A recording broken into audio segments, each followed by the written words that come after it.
let me start over. Welcome everybody to 52 Living Ideas. We are about 1/3 of the way in Tao Te Ching. So it's time to raise the stakes. The core reason for studying Tao Te Ching for me is to familiarize ourselves with the core ideas of China. What we are going to do, if you look at history at a very large scale level, there are three large civilizations. There is the West, there is China, and there is India. There are other civilizations, but these are a very large group of people that have a certain cohesion to them, that have been separated from each other by the Himalayan mountains and Tibetan plateau. We are all familiar with the West. Adding of China, adding of Tao Te Ching has been really, really productive. We've been studying Jordan Peterson's take on psychological meaning of Bible concepts, Bible stories. And we've just decided that we're going to go and look at Bible in original, not the whole thing, but just the Gospel of John. Given that we are doing these two parts, I want to add the third piece, and which is India. If I have to choose, anybody has to choose one work of India, it has to be the Bhagavad Gita. So we will go ahead and pick up Bhagavad Gita and go through it chapter by chapter in parallel with Tao Te Ching and the Bible. So we'll go chapter by chapter through Gospel of John, chapter by chapter through Tao Te Ching, and chapter by chapter through Bhagavad Gita. What I'm going to do is I don't want to add one more day. It's the schedule is all fixed. So what I'm going to do is that I'm going to alternate between Tao Te Ching and Bhagavad Gita. Especially for Bhagavad Gita, it will be a good idea to have 2 weeks to prepare. And I strongly recommend that you go for all three of them, because the patterns that you will see are going to be just mind-boggling. Not just about what is in common, but also what is different. Not just difference and similarities in what it is saying, but what they are saying, but how they are saying it. Okay, so it's going to be an incredible experience. So I will work out the schedule. Either I will start, I have asked some people who are really, really good at Gita. There is one gentleman who has translated. He's an American, but he knows he can actually speak Sanskrit, and he has translated Gita into English from Sanskrit. I have few people who are in India who are really deep scholars of Gita and other Indian philosophies. I might ask them. And so I will figure out, I'll do at least one introductory meetup on Gita, and then go directly into it chapter by chapter. The chapters of Gita are fairly short.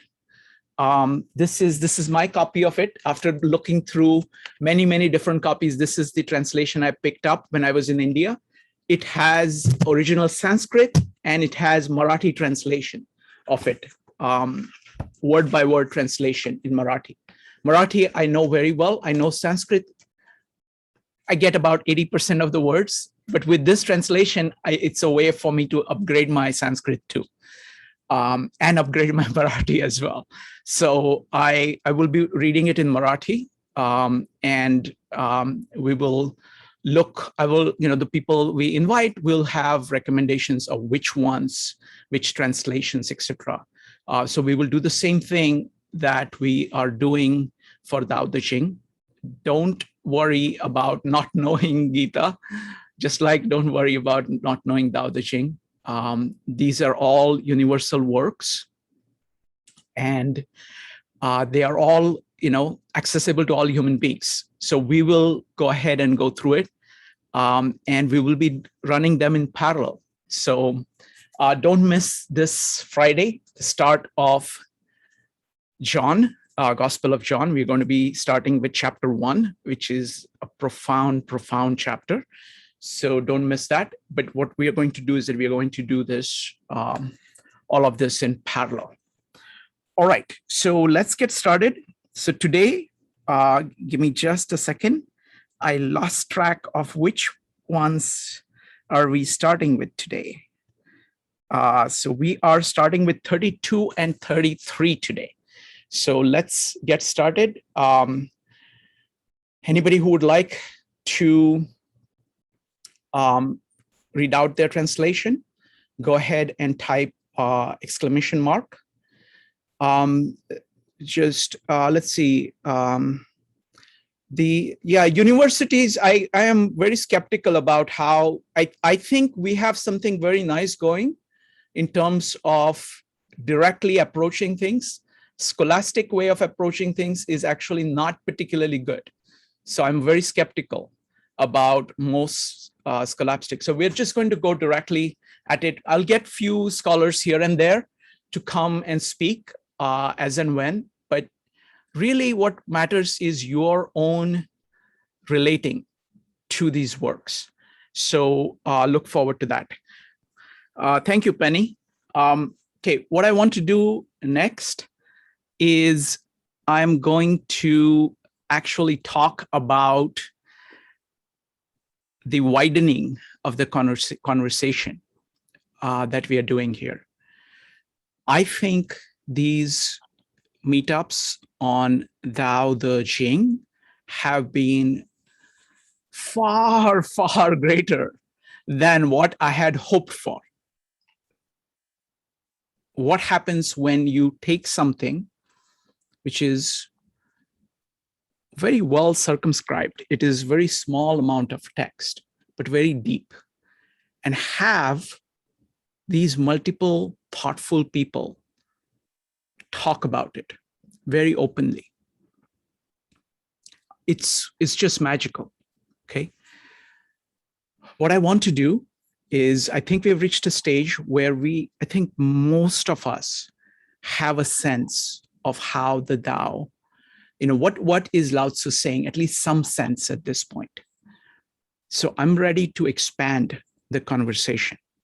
I've always wanted to work on three things: the West, China, and India.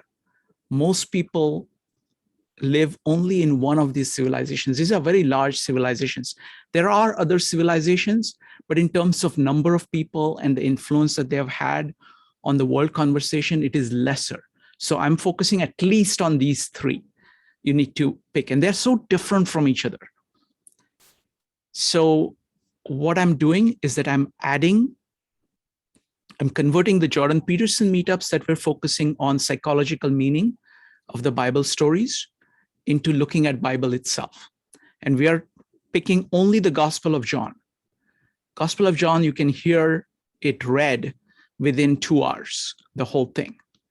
So that's all we are going to focus on. We are going to focus on it, chapter by chapter, just as we are doing here in Tao Te Ching. And that's going to start this Friday.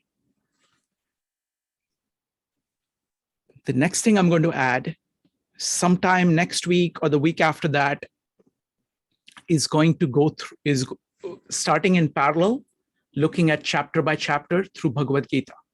So we have these three original texts that all of us are communing with.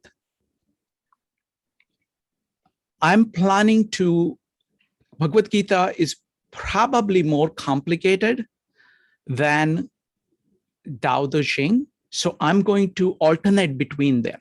So you have 2 weeks to go through every chapter. And I'm going to start off with an introductory meetup on Bhagavad Gita. I'll figure out how to do that. I've contacted a few people, and I will go ahead and do that. And then we are going to go through it chapter by chapter. I'm particularly excited about it because that's where I grew up. I studied Sanskrit as a kid. I can still read Sanskrit about maybe 80-85% of the words. And I have a translation of Bhagavad Gita, which is a side-by-side translation of Sanskrit and Marathi, word-by-word translation. And because Marathi is derived from Sanskrit. I'm almost able to recreate whatever it is that I don't know about Sanskrit through this translation. So I'll be reading that, but there are many, many different translations, and we will go through all of that when we do the introductory meetup. But the idea is that we will look at these three core texts of these three great civilizations and try to see patterns in them. We're going to see what is common to them and what is different about them. We are going to see what is common and different in them in terms of content, what they are saying about the world. We will also look at what is different about them. We are going to start, just like we did with Tao Te Ching, by looking at each of these texts by themselves, trying to understand what the Bible is saying, trying to understand what the Bhagavad Gita is saying. But what I'm hoping and what I'm sure will happen is that we'll start making connections. Instead of artificially trying to connect, first commune with each of them separately. Try to see what they are saying. And then we will start making connections over time. So it's going to be a very rich experience, incredible experience. We also have another text which is very, very deep, which is very much of a Western text.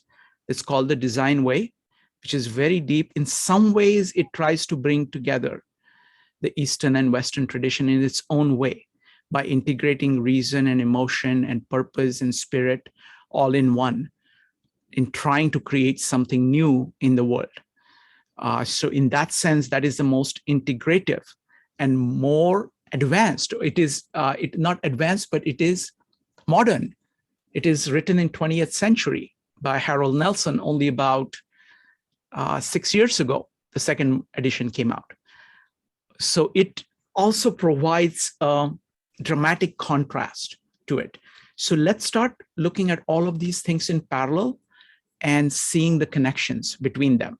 Now, I want to open it up for any suggestions, or not suggestions, any thoughts about this entire project. Go ahead and type an exclamation mark if you'd like to comment. I'm going to ask first Aman before he has to go. He generally needs to go. So, Aman, what do you think? I do generally run out early, and I apologize about that. I am laden with student stuff these days. I like this idea. I think it lends itself from being a sort of what I would call a comparative cultural examination into evolving into a cross-cultural examination. And the difference there being that comparative usually takes something as a norm for whoever's viewing it, and then the other is exotic. And so you examine the exotic to both appreciate it, but also to better understand your own. Whereas cross-cultural sort of philosophy or comparisons like this try to embrace from all angles what is a universal amongst humanity, which is to think more deeply on subjects. And so you can start to see similar themes within vastly different works because all of them demonstrate the human experience in one way or another. And I do think the Gospel of John, the Bhagavad Gita, and if you're doing the Tao Te Ching are three excellent seminal works for each of those cultures. As much as I prefer the Tao Te Ching to the Analects, it feels almost like robbing what is Chinese culture to ignore the Analects, though, because as much as the Tao Te Ching has shaped Chinese culture, the Analects has shaped it that much and maybe even a little bit more. That's not an endorsement of one over the other. It's just definitely something worth considering. And I'm glad you said the Bhagavad Gita and not the whole Mahabharata, because I don't have that kind of time in my life, and I don't think anyone else does either. Yes, exactly. And I have chosen Tao Te Ching because I think that's something that the West needs more really desperately. It, I think, speaks to the things that West misses far more strongly. And that's why I've chosen it. I mean, I do think that if you want to understand Chinese culture, you do need to take in Confucianism. So, but this is just trying to get some core of what I am coming from the Western perspective, and I'm saying, what if I wanted to pick up something from the Chinese culture that will enrich our perspective as Western people? I think Tao Te Ching is a very good choice to pick from Chinese culture if I had to pick one. And I also want to do kind of a deep dive so that we, will reuse the word commune with the work, so you get the spirit of it. So we at least have, something. So I think, and I think, Bhagavad Gita is a very good candidate from India. And we are covering many other things in the West. So I think kind of going back to Bible is something that we have not done before. So really, so thank you very much for the comments. Really appreciate that. Next up is going to be Elif, Charlie, and Joe. Folks, I would like to hear your thoughts about this entire project. What is your reaction? Elif, go ahead. Hello, everyone. Hi. First of all, I actually had the same translation that you read, Ursula translation. I just randomly joined this discussion. I just so I don't know how to interact with. That's fine. Guys. That's so fine. We are just gonna, follow what it comes. Wonderful. So welcome. And what we'll do is that we will, we keep doing this every day. We cover different topics, and we cover Tao Te Ching on Tuesday. So you're always welcome to drop in on any of the meetups. Appreciate that. Next up is going to be Joe, followed by Charlie. Joe, what do you think? No, I mean, I'm really excited. I think that this is, especially ever since Saturday and Jason's meetup, I've been very interested in learning more about the Bhagavad-Gita. I'll say it. All right. It is easier to say than Tao Te Ching. You don't need to use tones, but you have to, in Chinese you have to get the tones right. Here it's going to be so many different syllables and so many different sounding. Actually, the consonants are different sounding. So go ahead, Joe. I'll get it right by the time we start. How's that? But it's, and I will say, I think that we should maybe, and this is just as a thought, is that if we alternated it with the Gospel of John, that the Gospel of John is not that long. Okay. And so that if we're alternating it with the Tao will be stretched out for quite a while. That's an excellent suggestion, Joe. That actually might be. I think that's a good idea. Let me think about it. I really like your idea.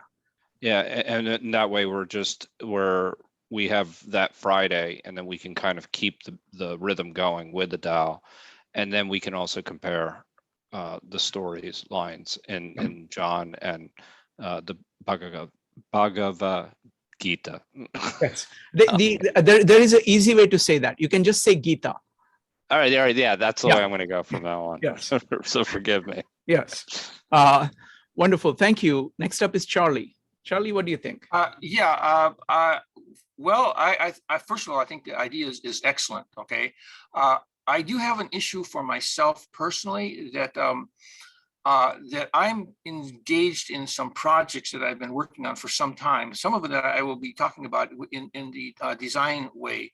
But for me, I have to have at least 2 or 3 hours to work my way up to what you might call cruising speed. And then, and if I'm going to get anything done, I need to have at least 4 or 5 hours of cruising speed. So that's like 7 hours altogether. Okay. And so basically, if I don't have a full day to work on something, I'm not going to get anything done. And so I'm amazed how much energy you have to be able to do all the things you're doing. Charlie, people are different. Like for me, it is like I can move on a dime. I can usually change my focus pretty easily.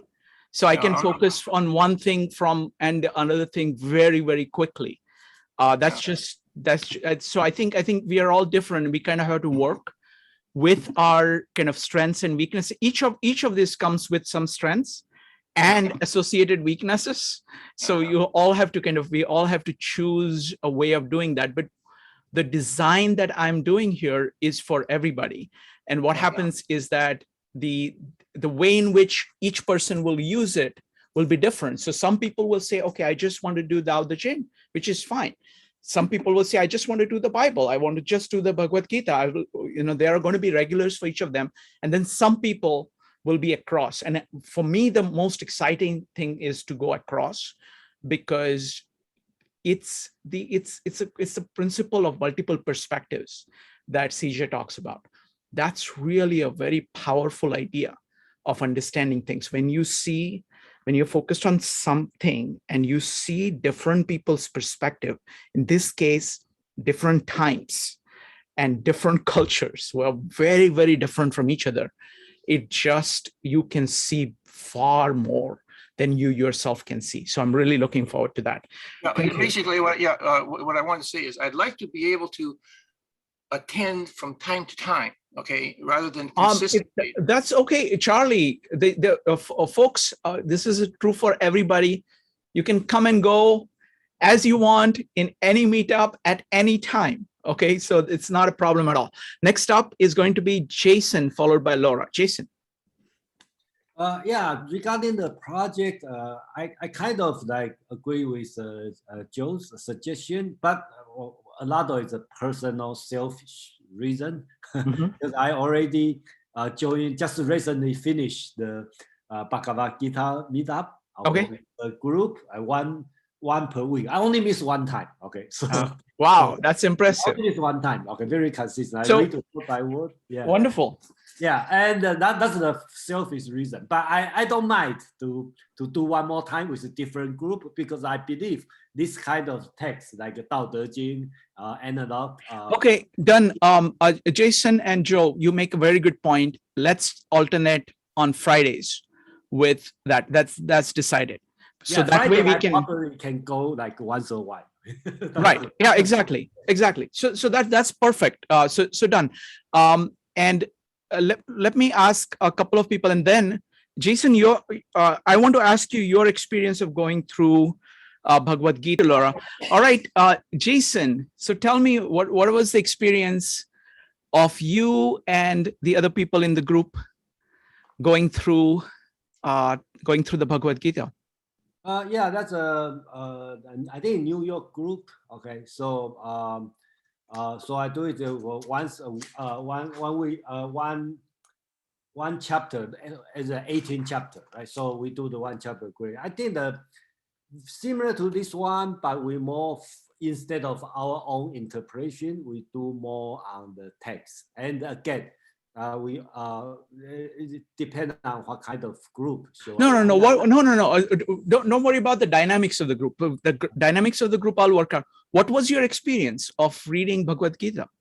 My experience, that's my first serious reading of the Indian philosophy book. I know some of them, and because I have been very interested in Buddhism for a long time, and then it does help me understand a lot of concepts, okay, like my body concept, and how does Buddhism, because a lot of things Buddhism teaches and the Gita's teaching are opposite, okay? So if you know the other side, it helps you to understand the other side. So I know I kind of feel they are like communicate, talk to each other, right? Like, oh, yes, no, yes, no. So that's why in the meetup, my contribution usually is from the Buddhism point of view, because I can understand from the opposite side, so which is Buddhism. So I say, oh, That's why Buddhism teach this one, because you say this. That's why. So I think that's interesting for me. And so I think if we can alternate with that, of course, that's a personal experience. We can alternate between Gita and some Buddhism teaching. Okay, that would be very interesting. What would you pick if you had to pick a Buddhism text? What would you pick? That's another big problem. If I were pick, I probably would pick the Lotus Sutra. Okay, they have, Okay. I think it's 25 chapter, but you know, it's always very long. Okay, because they have an Right. Indian tradition, so very, very long. It's always very long. Okay, so that's the difficult part. Yeah. And Yeah. difficult to understand. Yeah, absolutely. Thank you. All right. Does anybody else have any comments, any thoughts? Okay, very good. So I want to tell you about some incredible things coming up. Brian and Penny, to make sure that I name things properly, I have named you Brian and Penny. Go ahead. Excellent. Okay, good. Oh, then I'll just say what we think. Yeah. Oh. Okay, let me change the names then. Brian or Penny. Go ahead. Yes, go ahead. Yeah, I would very much like doing the Buddha too. I think that interests me a lot. I've read a fair amount in Buddhism. There are some very short texts that I think would work. And I agree that the Lotus Sutra would be a good one. Okay, very good. Wonderful. Anybody else has any comments? All right. Joe, go ahead. Bhagavad-Gita. I'd say All right. That's very impressive. Okay, so folks, we've got, I mean, it's really. I want to do the Bhagavad Gita because they have great illustrations. Yes, absolutely. Look at that picture. These are great. This is Krishna and Arjuna sounding their transcendental conch shells. Mm-hmm. Yes. Very impressive. Wonderful. Ambika. Yeah, this is really fascinating, and I obviously I can't attend everything, but I really think this should be available to like the whole world now. You know, students need it, schools, colleges need it, especially the way you're doing it. And then the thought occurs, you know, when the Fahain and Yun Sang had traveled to India, and then they went back with the monkey stories. It would be interesting sometime to explore stories that you pick up from one civilization, bring to another, and it takes a new form. Mm-hmm. So the monkey stories, I know I read them years ago. I don't have any of those books now, but it would be interesting to see how those transform. Wonderful. Thank you. Thank you, Ambika. Yeah, I mean, what we're going to start with is just the original text. And I think that is the most powerful because it's like getting appreciation of the originals, and then we'll build off that. So wonderful. All right, folks. So I want to tell you, Aman, go ahead. I just wanted to say, with those three texts in particular, I see three broad themes. Mm-hmm. One of revelation, one of Dharma or duty, and one of of the Tao, of harmony, of harmonizing with the Tao, the deeper meanings we've talked about in these groups. I think you could see some overlap between those three informing one another. And that could be a very interesting thread to weave between each one to see, you know, where is revelation in the Bhagavad Gita or in the Tao? Where is duty present in the Gospel of John or the Tao? And so taking those themes and sort of branching them in might be an excellent way to tie those, see how those cultures can be tied together. Just a thought I was having. Wonderful. Aman, let me build on that. So firstly, let's talk about each of these. What is revelation?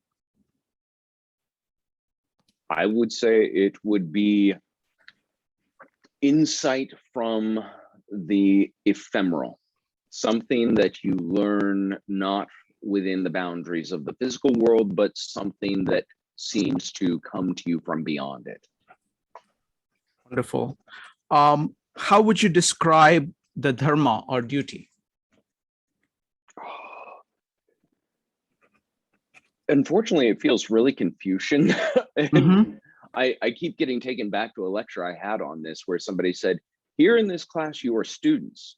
If you are to perform your Dharma, be the best student you can be while you enjoy that role. That would be fulfilling that Dharma.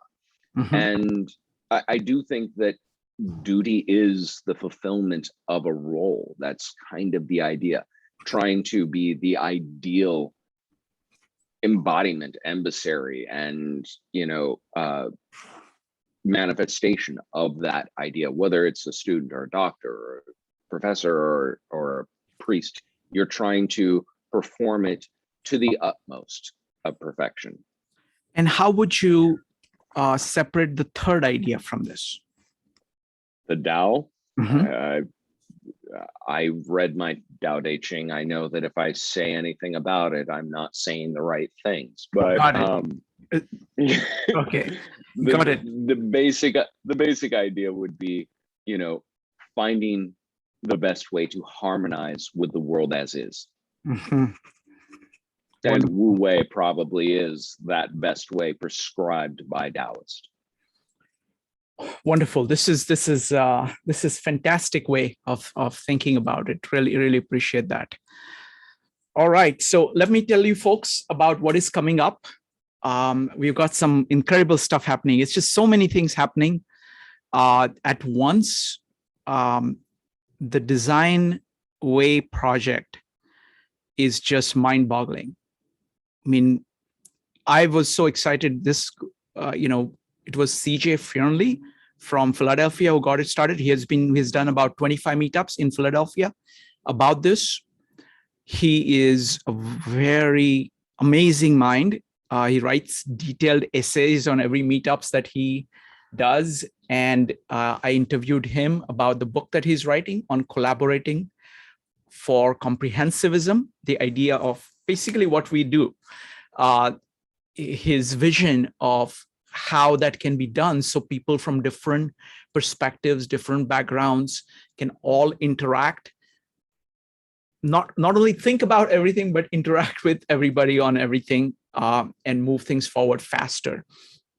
And he held up this book, Design Way, and I had not read it. I thought that it was Buckminster Fuller, that was the underlying genius behind CJ's thought, but it turns out that this book has had a tremendous impact. So I just watched a 30-minute video by the author and I was completely blown away. I read inhaled the whole book in 4 days and decided to do a whole series of meetups on that. I started doing preview videos. The author found out about it and showed up at the first meetup, announced it to all his networks. So we had a whole bunch of people reading a Design Way who had been practicing that, using the practice of that, showing up at the meetup. So it's off to a great start. The author loves it. So he's been coming to every meetup, and the level of discussion there is just something incredible. It actually captures the heart of the West, of transforming the world, deliberately choosing to say, okay, this is where we need to go, and how do you do that? But does that with full use of intuition, emotion, and be cognizant of human nature. So it is a very, very powerful work. And we are off to a great start. So we are doing those meetups actually on Mondays. And on Thursdays, it's all about applying that book. So people talk about, Thursdays, we talk about how are we designing our lives? How are we applying the concept of design? The way I'm putting it is that you are a designing animal, that we live by transforming ourselves. Our greatest design is our own character. We are beings of self-made soul. We shape ourselves, and this is what it's a very profound concept, but it applies across the board to everything that we do. So that's on Mondays and Thursdays. On Sundays, we are starting a series called Three Spheres. We've just started the series called Three Spheres, East, West, and Digital, which looks at what is happening to civilization. And it's really profound.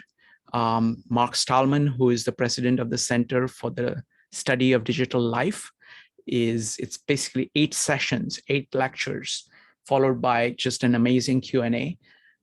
We did an overview lecture of history of civilization, which is already on the YouTube. If you go to 52 Living Ideas on YouTube, you will find it.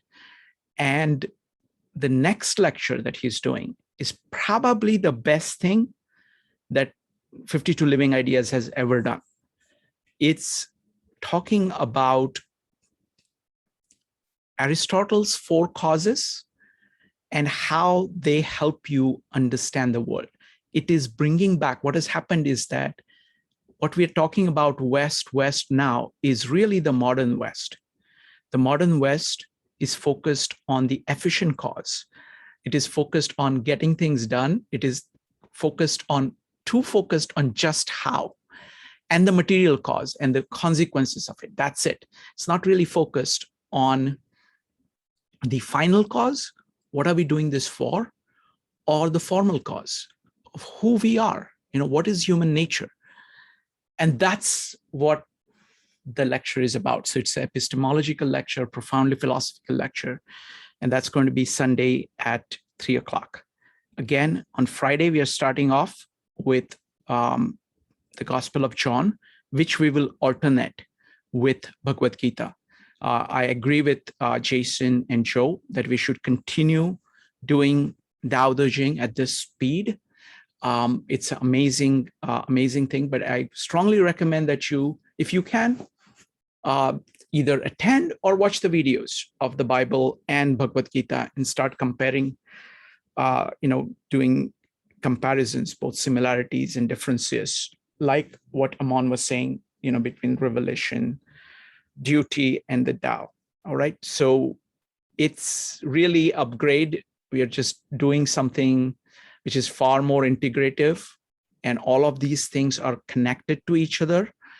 And each of us comes with certain strengths, comes with certain approaches. We get to see the different approaches of everybody. So I am just, tremendously grateful to each and every one of you, because each of you brings so much to the table. So thank you very much. And we will see you next time. Bye, everybody. Good night.